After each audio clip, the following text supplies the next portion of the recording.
Billet Russie ni Ukraine ka kelen kile shegina de actualité munu passera journée kono nya essayer ku collecter aminu décrypter ñon fait. Donc actualité ñanamo ben vidéo konna la, je vous invite à rester jusqu'à la fin de la vidéo pour garab be famia. Ina fo ba kala matogo mi actualité munu passera journée konna la modul de faranyon kan ku collecter ka essayer ka décrypter ñana pour garab famia sura la. Donc ni vidéo konna la information damado ben abna fo Emmanuel Macron et Vladimir Poutine wele téléphone na bi so mada ina fene uye ñon soro uye comme fo amino décrypter ñon fait. Du jol dem nena clé kono risuka sura sube évolution mena Ukraine konna la ni wati na mo joli sara journée konna la. En plus Vladimir Poutine fene annonce donc ambe jo ko fene décrypter ñon fait. Comme d'habitude, il y a une vidéo, laisse-moi un petit like pour me donner de la force. C'est parti pour la vidéo.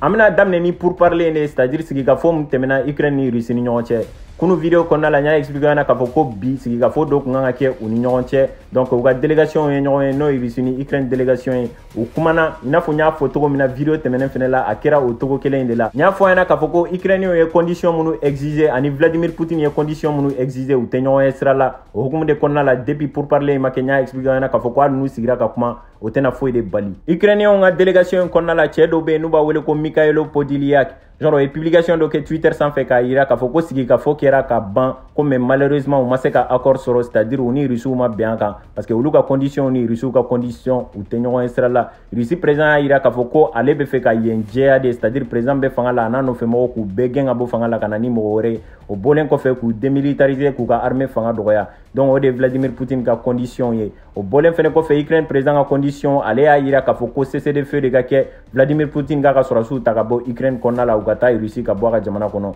donc utenyo Israël la ninga condition to tanyo fa fait okumu de konna la depuis pour parler makenya expliquer na kafoko alni pour parler kera moi je pense pas ouvrir ce kanani paix. Vladimir Poutine a annoncé bi jeudi donc à Irak kafoko depuis ou opération madame ne okumu plan sigi 5 ans donc abina fo plan be ga marché Russie ka ministre des affaires étrangères boraka journaliste ou jabi a Irak kafoko lutter se ku sigi ka Ukraine laje ou be ga Russie menacé ko autant mo fene to ku ka laydu kan time ka ira ka foku to ka territoire élargi kana Russie fan fait akila ka ira tuni ka foko autant mo be ka jamana kura faru yere kan dongo do pour que ka se ku ka lakana sabati ako autant mo be fe ku yere lakana to ka nye kumunde kan et pourtant ye laydu kan do luma ka foku ta ke u be ka ke olu te se ku sigi dongo do ka laje Ukraine be ko lu menacer ka foka be fe ka fara autant ka kunu video konna la nya expliquer na ka foko Russie sura suye Ukraine capitale flana mine noye Kherson. Donc là la expliquer na ka foko Kherson crée ville dobe nous ba wele ko Mariupol donc abna fo kunye yen encerclé depuis kunu depuis somada ina kelebe ville konna la uya nyini yen civil ou fait ka foko yani kele ga damne mo mbese ka boli o ga boli ka voa ville konna la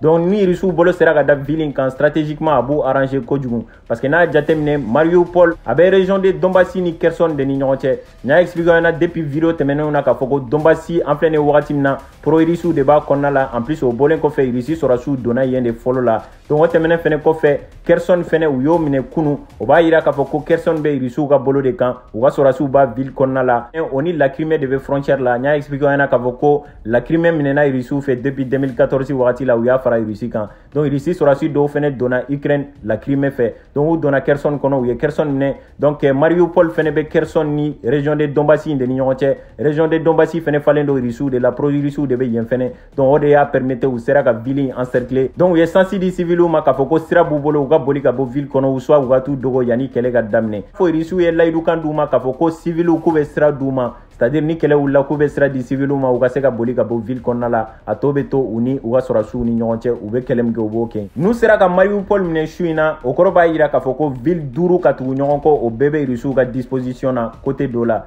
parce que na jatemne la Crimée buga bolokan la Crimée krefe Kherson ben o be risu ga bolokan nu sera ka Mariupol fenemne yembe ku ga bolokan donc fene temenen ko fe Mariupol tugulendo région de Donbass de la Donbass konna la Donetsk ben ani Lugansk o koroba ira ka foko ville duru me alignelendo tanto o be buga bolokan expliquer na ka foko irisier dele di yen ville mo makuka yen ville bla yani kele ga damne o bolen ko fe France fene afo ga ressortissant nyana ko fe be Ukraine konna la ani yen ville konna la yanu ka do ula u ga essayer ka yen ville bla ou soit u ga jamana ere bla donc ambe balmuna abna fo volontaire do fene be France munu bugu préparer ka foko be ta kelege Ukraine ka se ka Ukraine population demain sorasi do ere bula au lieu chirurgien de en plus furakɛlikɛlaw de do sɔrɔsiw de fɛnɛ do olu ye ancien sɔrɔsiw de u ko k'u bɛ fɛ ka décider k'u engager volontairement u tɛ ka taa jamana tɔgɔ la mais u bɛ ka t'u yɛrɛ tɔgɔ la pour que ka taa Ukraine dɛmɛ n'an bɛna kuma Emmanuel Macron ni Vladimir Poutine ka conversation de kan Emmanuel Macron bɔra ka poster a ka compte Twitter sanfɛ k'a yira k'a fɔ ko sɔgɔmada in na ale ni Vladimir Poutine ye ɲɔgɔn sɔrɔ téléphone na k'ale y'a ɲini Vladimir Poutine fɛ k'a fɔ ko kɛlɛ sera yɔrɔ min a ka kɛlɛ to yen ten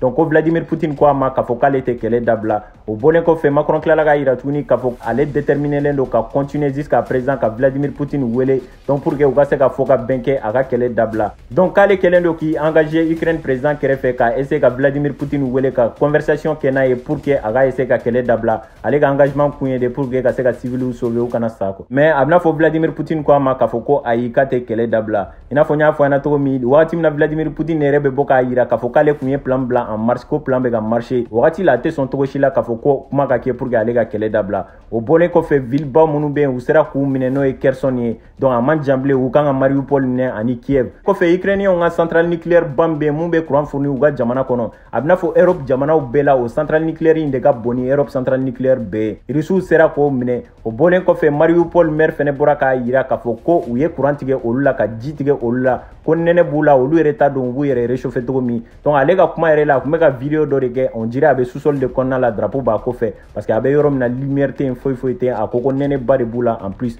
k'u kɛlen don ka courant ni lumière tigɛ olu ka ville kɔnɔna la et tout donc o kɔrɔ b'a yira k'a fɔ ko Mariupol bɛ minɛ a tɛna mɛn ni dibi ni nɛnɛ ye population sɛgɛn peut-être u b'a fɔ sɔrɔsiw ɲɛna k'u ka marifa da u ka sɔrɔ ka yen minɛ ou soit mɔgɔw bɛ d'u kan ka yen minɛ et tout kɔfɛ u tilala ka bɔ n'a ye tuguni k'a yira k'a fɔ ko mɔgɔ 33 de fagara Ukraine ville dɔ la u ka nord la yen donc ville in tɔgɔ de ko Chernihiv ko Russiw ka frappe dɔ de ye mɔgɔ ninnu faga o kɔfɛ o ni mɔgɔw fɛnɛ bɔra n'a ye k'a yira k'a fɔ k'u sera ka 1 milliard d'euros de fara ɲɔgɔn kan pour que ka se ka Ukrainiens dɛmɛ a bɛna fɔ mɔgɔw ka dɛmɛ las'u ma ni wariko ta fanfɛla ye u ye 1 milliard de récolté kunu vidéo kɔnɔna la n y'a expliqué ɲɛna k'a fɔ ko Emmanuel Macron tellement kɛlɛ in gannen don a ɲinana k'a ka candidature don u ka élection présidentielle la donc en plus a ma campagne ɲɛnama fɛnɛ kɛ ɲinan donc bi a bɔra ka communiqué kɛ k'a yira k'a fɔ ko a décidé k'a ka candidature don a bɛna a ka deuxième candidat don pour que ka kɛ Faransi président ye donc n'a kun m'a don ni vendredi kun sera 18h mana tɛmɛ dɔrɔn a kun tɛ se k'a ka candidature don bilen mais bi a bɔra k'a annoncer k'a fɔ ko officiellement a bɛna ka candidature don pour être président a ka deuxième mandat la et tout n sera ka actualité minnu collecté bi journée kɔnɔna la Ukraine ni Russie ka mankan kan nin de kun don n'a ye faamuya sɔrɔ vidéo la n'hésitez pas de me laisser un petit like pour me donner de la force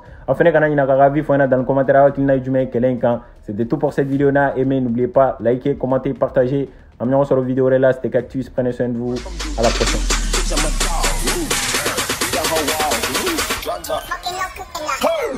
Raindrop, drop top, hot top, smoking, no cooking up.